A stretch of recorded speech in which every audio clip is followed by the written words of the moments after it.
took my troubles down to Madame Ruth.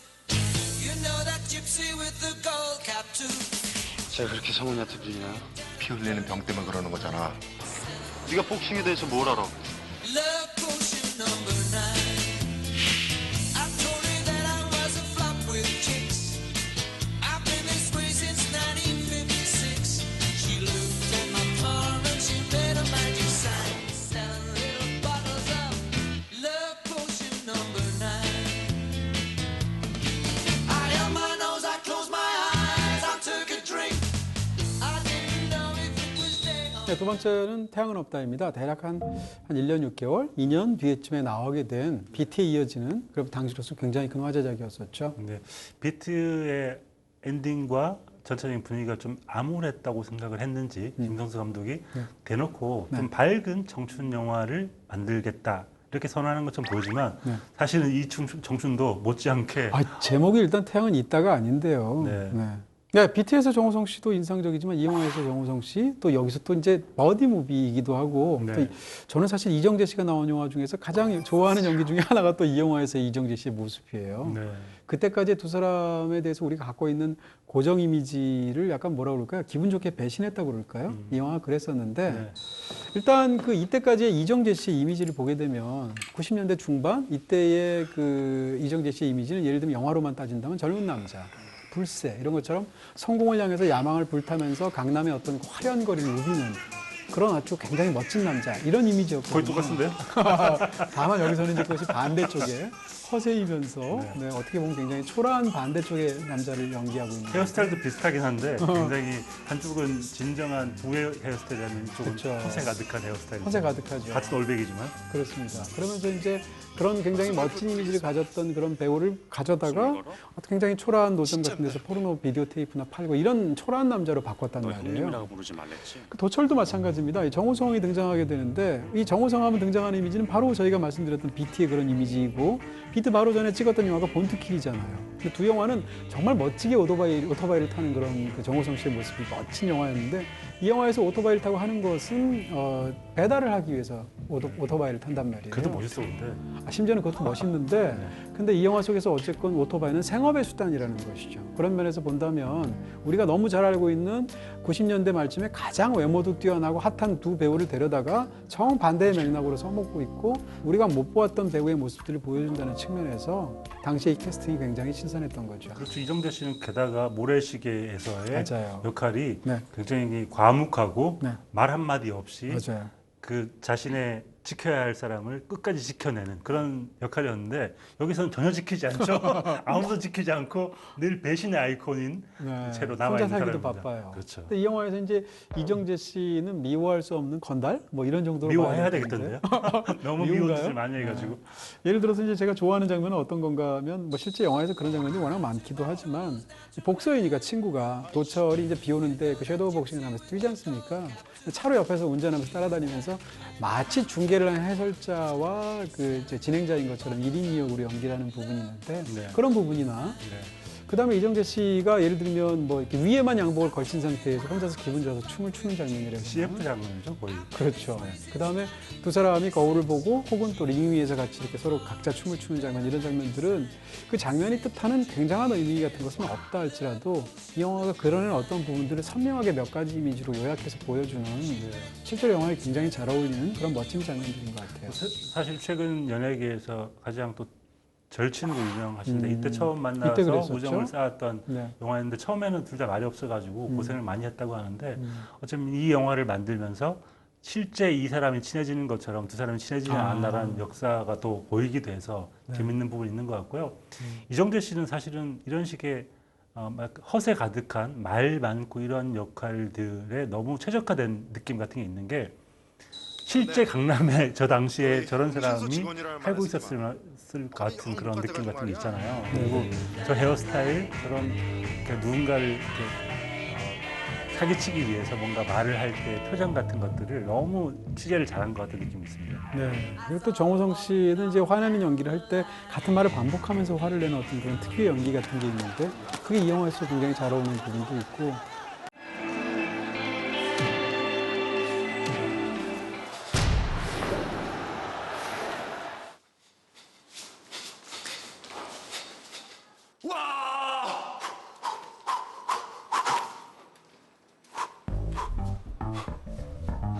또 이 영화에서의 어떤 이미지, 다시 말해서 비트에서의 가장 그 하나의 장면에 모든 것이 완벽하게 응축되어 있는 이미지가 그 오토바이를 타는 장면이라면 이 영화에서는 펀치 드렁크 장면이겠죠. 네. 그렇게 해서 세상은 온통 빛과 소리로 웅웅거리고 빛이 막 전멸하는 것 같고 이렇게 막 굉장히 어지럽게 반사되는 것 같은 환경 속에서 거리에 쓰러진다거나 아니면 링 위에 쓰러졌을 때 그런 모습을 묘사하는데 그게 이 영화 속에 등장하는 청춘과 세상의 관계처럼 보여지는 네. 그런 압도적인 또 이미지죠. 그렇죠. 이 영화의 주인공을 뭐 도철이라고 생각을 한다면 시작할 때 라디오헤드의 노래 펀치 드렁크 러브식 싱얼롱이라는 노래에 맞춰가지고 도철이 어지러워하는 장면을 보고 있으면 그러니까 세상이 이렇게 어지럽고 갈피를 잡지 못하겠는데 어디로 가야 할지 모르겠는 청춘의 모습 같은 것을 도철이 연기를 하고 있는 것 같고요. 그리고 화를 내는 장면도 사실 비트에서의 화냄은 응축되어 있다가 이렇게 화를 낸다면 태양은 없다는 약간 신경질적인 느낌 같은 게 있어요. 그러니까 이 사람이 세상에 대해서 어떤 관계를 맺고 있는지를 그 대사로 보여주고 있는데요. 네가 복싱에 대해서 뭘 알아? 뭘 하냐고. 또 금방 또 승질이라고 해요? 그런 신경질적이고 세상과 관계를 맺지 못하는 도철의 태도 같은 것들을 비트와는 약간 다르게 표현을 하고 있는 것 같습니다. 대학 나는 안 다녔어 난. 아니 안 갔어 난. 자, 이 영화가 나왔을 90년대 말은 한국 영화가 새로운 기운으로 가득 찼던 시기였고 저 생생하게 기억이 나는데요. 그러니까 지금 한국 영화의 틀 자체가 거의 이 당시에 그러니까 1996년부터 99년 사이에 소프트웨어도 그렇고 하드웨어도 그렇고 극장부터 시작해서 영화를 만드는 사람들까지 네. 완전히 그런 어떤 새로운 기운이 있었던 시절이었어요. 근데 그 당시 한국 영화를 이끌어가는 상당수의 영화들이 멜로 영화들의 전성시대였었고 접속 같은 영화, 뭐 편지 같은 영화, 8월의 크리스마스 같은 영화죠. 그런 어떤 섬세한 영화들이 있는 가운데 이미지로 승부하면서 굉장히 강렬하고 힘이 넘치는 영화를 만들었던 게 그 반대편에서 김성수 감독이거든요. 네. 그런 측면에서 이 비트나 태양은 없다가 갖고 있었던 시대적인 맥락도 있지 않았을까라고 생각이 들고요. 김성수 감독의 영화들 속에서 경우에 따라서는 대사가 굉장히 걸리는 부분들도 있고 경우에 따라서는 이야기 자체가 일목요연하게 보이지 않는 약간 토끼띠을 띠는 것 같은 그런 느낌이 드는 경우도 있어요. 그럼에도 불구하고 김성수 감독 영화 속에서 캐릭터들은 언제나 분명하고 그 속에서 또 우리가 이 영화를 보고 나서 오랜 세월이 지나도 또렷하게 남는 어떤 몇 가지 이미지로 요약이 되거든요. 이런 식의 어떤 상대적인 무기를 가진 특성이 있는데 그런 게 굉장히 잘 발현된 영화가 태양은 없다가 아니었나 그런 생각이 듭니다. 음악적인 면에서도 큰 차이가 있는 것 같은데요. 네. 비트에서는 뭐 클래시의 음악을 쓰면서 네. 분노하는 청춘의 모습 같은 걸 그려내는데 그 분노가 어떤 제도나 폭력으로부터 가로막히니까 괴로워하는 세 남자의 이야기였다면 태양은 없다는 음악이 굉장히 경쾌합니다. CF의 한 장면 같기도 하고 아주 밝은 음악으로 뛰어다니고 그러는데 그럼에도 이들의 청춘의 모습은 너무너무 밑바닥을 그렇죠. 전전하고 있으니까 더 슬픈 것 같고 태양은 없다라는 제목 자체가 태양이 떠오르는데 저 태양이 우리에게는 없다라는 이야기의 역술 같은 것들이 어쩌면 이 영화가 만들어내고 싶어하는 정조인 것 같아요. 그런 의미에서 그래서 한편으로 기쁘고 밝고 허세 가득한 네. 말들로 난무하지만 그들이 겪고 있는 삶이 너무 비참하니까 보는 사람은 약간 좀 가슴이 쓰린 그런 느낌을 주는 영화였던 것 같습니다. 똑같이 청춘이라고 하더라도 나이에 따라 좀 다를 수 있다는 생각이 드는데 비트의 절망은 19세의 절망인 거고요. 여기서의 절망은 이제 태양은 없다는 25살의 절망이란 말이에요. 19살하고 25살의 또 느낌은 다르잖아요. 그런 면에서 이쪽이 오히려 더 훨씬 더 처연한 느낌이 좀 있는 그런 세계를 조금 더 사실적인 느낌이 드는 그런 영화의 세계를 태양은 없다가 보여주는 게 아닌가 싶은데 이 영화에서의 젊음의 이미지라는 것은 기본적으로 펀치 드렁크 같은 거 네. 계속 달리는데 달리는 게 폼나게 달리는 게 아니라 도망 다니는 거예요. 트랜스포팅의 시작 장면하고 비슷한 거죠? 그렇죠. 그런 측면에서도 비슷한 측면이 분명하게 있을 것이고요. 영화의 시작 자체가 어떻게 시작하나 보면 두 인물이 패배한 걸로 시작한단 말이에요. 홍기는 돈을 제대로 받아내지 못해가지고 이렇게 얻어맞아서 이 화장실에서 거울 보면서 이렇게 이렇게 하는 것으로 영화가 시작이 되고 도철은 시합에서 진 데다가 홧김에 또 후배하고 싸움질까지 했다가 뒤늦게 전철을 타는데 커피가 줄줄 흐른다. 그러면서 펀치 드렁크를 묘사하는 거로 영화가 시작이 되는데 그러니까 이 영화가 맨 마지막에 결국은 태양이 뜨냐 안 뜨느냐 자체가 그렇게 중요한 건 아니잖아요. 네. 영화의 서사적인 맥락에서는 영화에서 사실상 일출을 보는 장면이 2번 나오는데 바닷가에도 있고 한 번도 있는데 바닷가에서는 뭐 기껏 어렵게 밤바닷가까지 찾아갔는데 그런 말을 하잖아요. 여기 오니까 아무것도 안 보인다는 말을 하게 되지 않습니까? 그리고 또 정우성 씨가 연기하는 도철은 또 맞다 자기가 질 패색이 짙은 상황에서 아예 가드를 내리고 더 때려보라고 악다구니를 쓰잖아요. 그런 어떤 앞이 보이지 않고 정작 찾아갔으나 아무것도 사방에 보이지 않고 그런 매저키즘적으로 자기 몸을 재물처럼 던지는 것 같은 그런 청춘의 상태를 이 영화가 사실은 굉장히 흥미롭게 묘사하고 있습니다.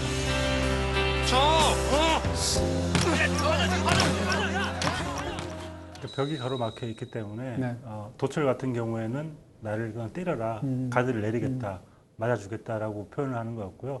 홍기 같은 경우에는 너무 돈이 궁하니까 보석상을 털기 위해서 갔는데 방탄 유리에 가로막혀가지고 그 아무리 때려도 부서지지 않을 것 같은 플라스틱 의자 가지고 그걸 때렸는데 어쩌면 그 이미지인 것 같아요.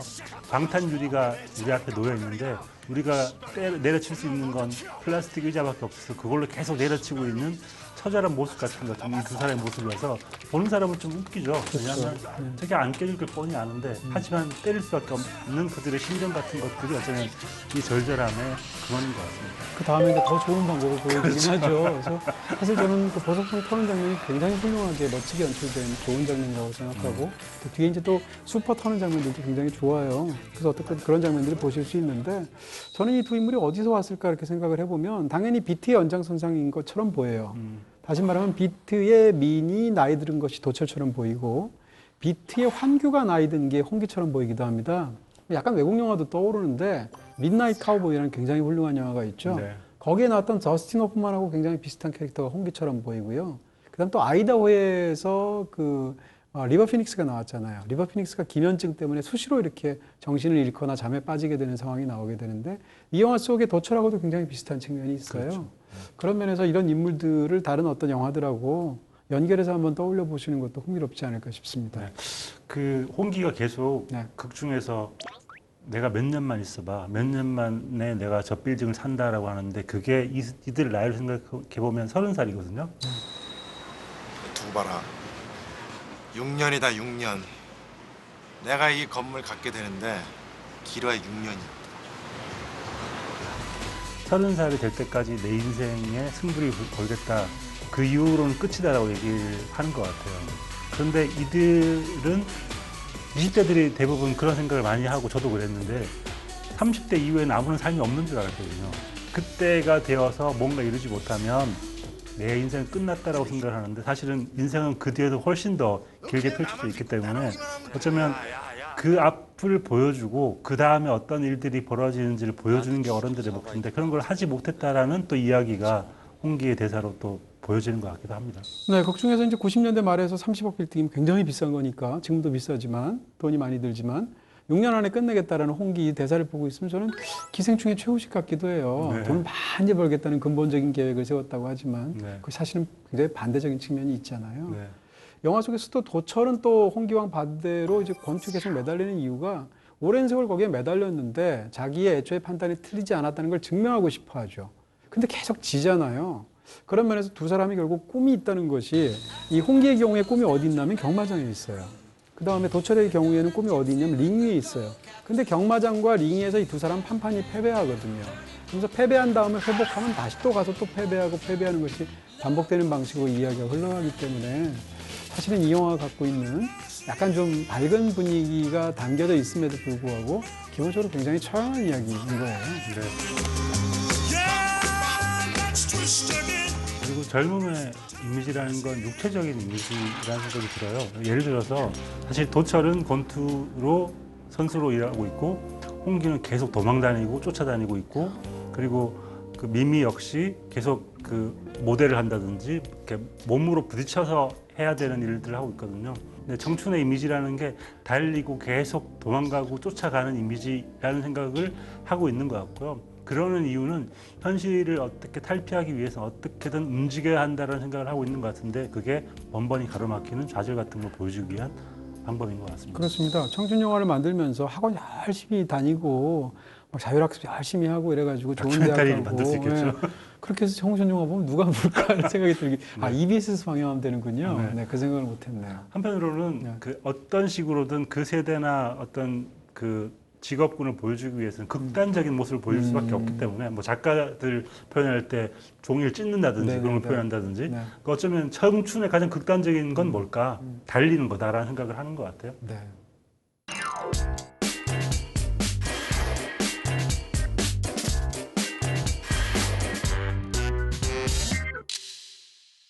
자, 이 두 편의 영화 중에서 어떻게 보면 굉장히 유사하기도 하고 약간 대조적이기도 하면서 네. 뭐 둘 다 거의 짝패처럼 같이 거론돼야 할 영화인 것 같고요. 그럼에도 저한테 제 암울한 시절에 어떤 시간을 달래주었던 비트를 저는 제 인생의 영화에 가까운 등급으로 네. 올려놓을 수 있을 것 그 같고요. 세 남자 중에 누구랑 제일 비슷했어요? 저요. 네. 뭐 아무래도 네. 민인가요? 네? 민인가요? 민 아니겠어요? 네. 눈 하나 깜짝하지 아니 않고. 태도가 네? 그러니까 외모 말고 네. 어떤 태도 같은 태도가? 것들은 민에 가까웠죠. 네, 네. 한규나 태수는 아니었죠, 확실히. 네. 네. 알겠습니다. 네. 일단 비트가 네. 저한테는 뭐 더 와닿는 영화였고요. 최고의 장면은 사실 태양은 없다에서 아까 잠깐 말씀해 주셨어요. 저는 그 장면 이상하게 되게 울컥하는 장면이었는데요. 그 도철이 혼자 섀도우 복싱을 하면서 비를 맞고 가고 있는데 옆에 홍기가 차를 타고 같이 따라갑니다. 근데 그때 당시에 홍기한테 도철이 삐진 상태였고 다시는 안 볼 생각을 맞아요. 하고 있는 상태였는데 그 상황에서도 홍기는 참 변죽도 좋죠. 계속 말을 하면서 홍기의 말로 도철의 마음을 푸는 장면이거든요. 그래서 계속 도철이 쓰러졌다 일어났다를 반복하는 걸 말로 하는데 어쩌면 그 짧은 어떤 나레이션 같은 것이 도철의 삶을 대변해 준 것 같아요. 쓰러졌다 일어났다 계속 반복했던 그 삶이야말로 오랫동안 자기가 겪었던 삶이기 때문에 도철이 갑자기 마지막에 씩 웃으면서 그래 하자라고 얘기할 수 있었던 거기 때문에 그 장면이 되게 서글프기도 하고 또 약간 재밌기도 하고 네, 귀엽기도 하고요. 네, 그래서 저는 그 장면이 최고의 장면입니다.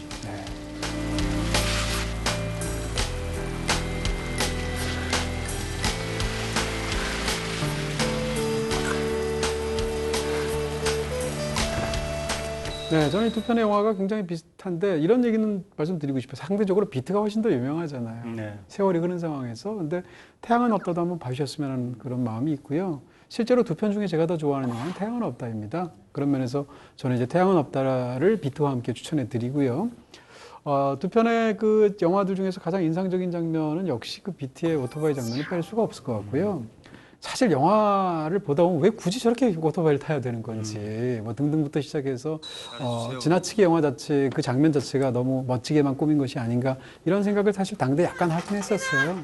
시간이 흘러서 이 영화를 다시 보면서 느끼는 것은 어찌됐건 특정한 장면으로 요약되는 어떤 한 시대의 분위기와 어떤 그런 것이 있는 것은 분명한 사실인 것 같고 그랬을 때 90년대에 나온 영화들을 통틀어서 가장 유명한 이미지 중에 하나가 바로 정우성 씨가 극 중에서 그렇게 오토바이를 타는 모습이란 말이에요. 그게 보여주는 어떤 이미지의 강력함이 있기 때문에 그것을 거부할 수는 없을 것 같아서 저는 그 장면을 선택할 수 있을 것 같습니다.